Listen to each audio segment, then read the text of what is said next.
Good morning students, 10वीं वाले बच्चे। सिद्धि हिंदी विद्यालय के इस ऑनलाइन क्लासेस में आपका फिर से एक बार स्वागत है। अब यहाँ पे बच्चों हमारा ये जो लेसन चल रहा है उस लेसन में ये बाल गोविंद भगत हमारा ये जो पाठ का शीर्षक है, रचयिता राम वृक्ष बेनीपुरी। मैं हर वीडियो में आपको जैसे ही शुरुआत होती है बताती हूँ पाठ का नाम, शीर्षक और उसके रचयिता के बारे में। अब यहाँ पे थोड़ा सा रिवीजन कर लेते हैं। हमने आगे वाले वीडियो में देखा कि बाल गोविंद भगत किस प्रकार से उनके संगीत में वो खो जाते हैं। एक दिन ऐसा होता है कि बहुत किकड़ाटी ठंडी होती है। इस ठंड में भी जो राम वृक्ष बेनीपुरी है वो उठकर संगीत का जादू उनके ऊपर इतना छा जाता है कि वे उठकर उस पोखरे के पास जाते हैं, बाल गोविंद भगत को देखते हैं। तो उन्होंने देखा कि संगीत में वो इतने खो जाते हैं कि ऐसा प्रतीत होता है कि अब भी उठकर वो नाचने लगेंगे। उन्होंने जो काली कमली ओढ़ के रखी है वो भी धीरे धीरे सिर के ऊपर से सरकती हुई नीचे आ जाती है। और फिर उन्होंने ये भी बताया कि आकाश कितना सुंदर हो प्रतीत होता हुआ दिखाई देता है। सूरज की किरणें धीरे धीरे उद्दीप्त होती है, पूरा आकाश केसरी रंग से भर जाता है। फसलों के ऊपर भी जैसे कि पीले रंग की धूप छा जाती है तो वो सोने जैसी दिखाई देती है। ये वर्णन यहाँ पे राम वृक्ष बेनीपुरी ने किया। अर्थात गर्मी के मौसम में यहाँ पे राम वृक्ष बेनीपुरी अर्थात लेखक कहते हैं कि उन्होंने देखा कि बाल गोविंद भगत है वो शाम के वक्त अपने घर के आंगन में बैठकर ये जब गीत गाते हैं तो ये जो संगीत प्रेमी हैं वो उनको साथ देते हैं, उनको सपोर्ट करते हैं। वो साथ में सब बैठकर वो करताल खंजड़ी बजाते हैं। चारों ओर का वातावरण संगीत में सुंदर सा हो जाता है। और यहाँ पे जो बाल गोविंद भगत जिस पंक्तियों को गाते हैं उनकी मंडलियाँ वो पंक्तियाँ दोहराती जाती है और लोग वहाँ पे नाचने लगते हैं, झूमने लगते हैं, खुश हो जाते हैं। तो यहाँ तक करीबन हमने देखा था। अब यहाँ से थोड़ा और आगे बढ़ते हैं। हर वीडियो में मैं आपको रिपीट करके बताऊंगी ताकि जो लिंक है हमारी वो बनी रहे और आपको मतलब वो दिमाग से निकलना चाहे कि हम कहाँ थे और कहाँ पहुँच गए। ठीक है, अब यहाँ पे थोड़ा और देखते हैं कि शुरुआत करते हैं। बाल गोविंद भगत की संगीत साधना की चरम उत्कर्ष उस दिन देखा गया जिस दिन उनका बेटा मरा।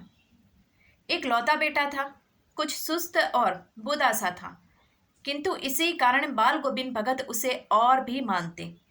उनकी समझ में ऐसे आदमियों पर ही ज्यादा ध्यान रखने चाहिए या प्यार करना चाहिए क्योंकि वे निगरानी और मोहब्बत के ज्यादा हकदार होते हैं।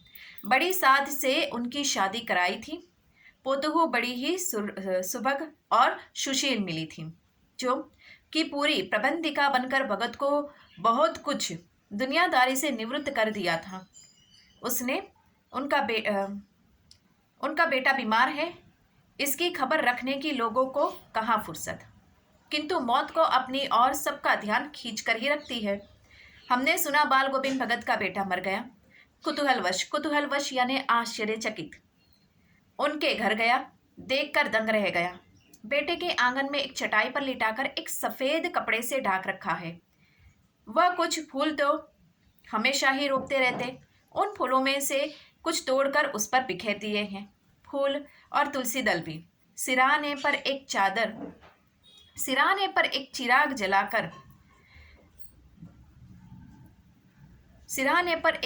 जलाकर रखा है और उनके सामने जमीन पर ही आसन जमाए गीत गाए चले जा रहे हैं। ठीक है, थोड़ा सा ये परिच्छेद लंबा है लेकिन थोड़ा थोड़ा 10-15 पंक्ति हम लेते हैं और समझेंगे। अब होता है ऐसा कि बाल गोविंद भगत के जीवन की चर्चा हो रही है। तो बाल गोविंद भगत को एक बेटा है, उसकी शादी हुई है। अब यहाँ पे बाल गोविंद भगत का जो बेटा है वो थोड़ा सांसारिक मतलब उसमें थोड़ी समझ शक्ति थोड़ी कम थी, लेकिन वो नेक दिल का था, एक अच्छे स्वभाव का था। तो यहाँ पे बताया गया कि अगर किसी इंसान में कोई खामियां होती है तो ऐसे इंसान के साथ ज़्यादा सहानुभूति के साथ, ज़्यादा प्रेम लगाव के साथ रहना चाहिए। अब ऐसे बेटे की शादी हुई थी। उन बाल गोविंद भगत की जो पोतहू थी अर्थात उनकी जो बहू थी वो बहुत ही समझदार थी। वो पूरा घर संभाल लेती थी। अर्थात बाल गोविंद भगत को घर की सारी जिम्मेदारियों से उन्होंने निवृत्त यानी मुक्त कर दिया था क्योंकि वो बहुत ही सुशील और संस्कारी थी। घर परिवार उसके बेटे को बहुत अच्छी तरीके से उनकी बहू ने संभाला। अब यहाँ पे वैसे तो सबको बाल गोविंद भगत के स्वर संगीत अच्छे लगते हैं, लेकिन बाल गोविंद भगत के घर में क्या हो रहा है वो किसी को नहीं मालूम। गांव में बाल गोविंद भगत का बेटा बीमार था और बीमारी के चलते उसकी मृत्यु हो गई। जब किसी को गांव में बीमारी के बारे में पता नहीं था कि बाल गोविंद भगत का बेटा बीमार है। अब इसी बीमारी के चलते उसकी मृत्यु हो जाती है। जिस दिन मृत्यु हुई तब पूरे गांव में अर्थात लेखक को सबको मालूम पड़ा कि बाल गोविंद भगत के मतलब भगत के पुत्र की मृत्यु हो गई है। तो यहाँ पे वो सब जाते हैं बाल गोविंद भगत के घर पे, और उन्होंने जैसे ही वो जाते हैं तो उन्होंने देखा कि वहाँ पे जो उनका बेटा है उसको एक सफ़ेद मतलब ये चटाई के ऊपर लिटाया गया है, उसके ऊपर एक सफ़ेद जो चद्दर जैसी होती है वो बिछाई गई है। बाल गोविंद भगत हमेशा अपने आंगन में कुछ एक पौधे फूलों के लगा के रखते हैं, उस पे से कुछ एक फूल वो तोड़ के लाते हैं और उनके ऊपर उनके बेटे की जो यहाँ पे रखी हुई है यहाँ पे, तो उसके ऊपर उन्होंने उनके शरीर के ऊपर उन्होंने बिछा के रख दिया। और वहाँ पे जाते ही उन्होंने देखा लेखक ने कि बाल गोविंद भगत वहाँ पे गीत गा रहे हैं। तो ये देखकर वो थोड़े आश्चर्यचकित हो गए। अब यहाँ से थोड़ा और आगे बढ़ते हैं। वही पुराना स्वर, वही पुरानी तल्लीनता, तल्लीनता यानी तन्मयता, खो जाना। घर में पोतोहू रो रही है जिसे गांव की स्त्रियां चुप कराने की कोशिश कर रही हैं, किंतु बाल गोविंद भगत गाए जा रहे हैं। गाते गाते कभी कभी पोतोहू के नजदीक भी जाते और उसे रोने के बदले उत्साह मनाने को कहता। आत्मा परमात्मा के पास चली गई। विरहनी अपने प्रेमी से जा मिली। भला इससे बढ़कर आनंद की कौन बात। मैं कभी कभी सोचता यह पागल तो नहीं हो गए, किंतु नहीं, वह जो कुछ कह रहे थे उसमें उनका विश्वास बोल रहा था, वह चरम विश्वास जो हमेशा मृत्यु पर विजयी होता आया है।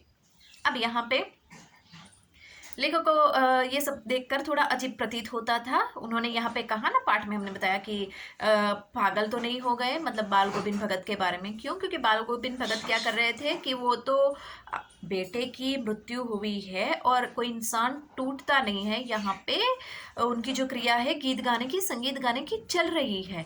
ये देखकर कभी कभी वो गीत गाते ही चले जाते हैं और बाल गोविंद भगत कभी कभी अपनी बहू के पास जाते हैं और उसको ये आश्वासन देते हैं कि रोना नहीं है, हमें चुप हो जाना है, क्योंकि आत्मा जो है वो परमात्मा से मिल गई है। आत्मा यानी इंसान, हमारे शरीर की ये जो भीतरी रहने वाली अंतरात्मा है वो हमारे नश्वर अर्थात कभी ना कभी इसके नाश होने वाले शरीर को छोड़कर वो ईश्वर भगवान परमात्मा से जाकर मिल गई है। कितने सालों से जमीन पे रहने वाली ये आत्मा वो भी अपने भगवान के पास जाने के लिए तरस रही थी, तो शरीर से उसको मुक्ति मिल गई है, तो हमें तो खुश होना चाहिए। इस तरह से वो अपने बहू को भी आश्वासन देते हैं। तो ये देखकर यहाँ पे और गीत गाते हैं, तो ये देखकर लेखक को आश्चर्य लगता है। तो लेखक ने कहा कि व्यवहारिक मुझे ऐसा लगा कि वो पागल तो नहीं हो गए, लेकिन लेखक कहते हैं कि नहीं, ऐसा नहीं था। वो अपनी बहू को हिम्मत देना चाहते हैं, क्योंकि सबको पता है शरीर का जन्म हुआ है बच्चों, तो मृत्यु निश्चित है। कब कहाँ किस प्रकार होगी नहीं पता, लेकिन मृत्यु निश्चित है ये हमें पता है। और हम इसी बात से डरते हैं। छोटी सी ठोकर मामूली से लग जाती है, फिर भी हमारे हृदय की धड़कन और ज्यादा तेज हो जाती है। तो बिल्कुल उसी प्रकार से यहाँ पे ये जो बाल गोविंद भगत है, ये बाल गोविंद भगत के बेटे की मृत्यु हो गई, तो फिर भी वो गीत गाते हैं और लेखक को ये देखकर आश्चर्य होता है। अब यहाँ पे थोड़ा हम और आगे बढ़ते हैं। बेटे की क्रियाकर्म में धूत नहीं किया, पोतोहू से ही आग दिलाई। अब यहाँ पे हम रुकते हैं और नेक्स्ट वाले वीडियो में थोड़ा आगे बढ़ेंगे। ये जो मैंने एक लाइनें पढ़ी उसका थोड़ा सा मैं आपको सार बता देती हूँ यहाँ पे कि बाल गोविंद भगत ने क्या किया कि वो हिम्मत नहीं हारी। जवान बेटे की मृत्यु हो जाने पर भी वो हिम्मत नहीं हारते हैं, लेकिन उन्होंने एक नया तरीका अपनाया। अब यहाँ पे हो सकता है कि जैसे कि हमारे हिंदू धर्म के संस्कृति के हिसाब से जब जिस इंसान की मृत्यु होती है तो उसको जब श्मशान में ले जाया जाता है तो वहाँ पे मुखाग्नि दी जाती है। तो उस समय अब यहाँ पे बेटे की मृत्यु हुई है तो पिता उसको मुखाग्नि दे सकते हैं, लेकिन बाल गोविंद भगत ने ऐसा नहीं किया। उन्होंने अपनी पोतू यानी बहू के द्वारा उसके पति को मुखाग्नि दिलवाई।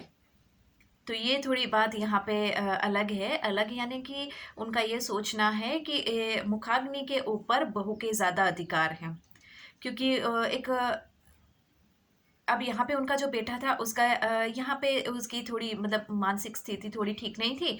ऐसे इंसान के साथ भी एक लड़की जो जिसकी मानसिक स्थिति बहुत अच्छी है, जो घर परिवार अच्छे से संभालती है, उनके बेटे को संभाला, उनको उनकी सारी उनको सारी जिम्मेदारियों से मुक्त कर दिया बाल गोविंद भगत को, और बहुत अच्छी तरीके से उसने बहू की जिम्मेदारी निभाई, बहू से भी ज़्यादा बढ़िया बेटी की जिम्मेदारी निभाई उसने।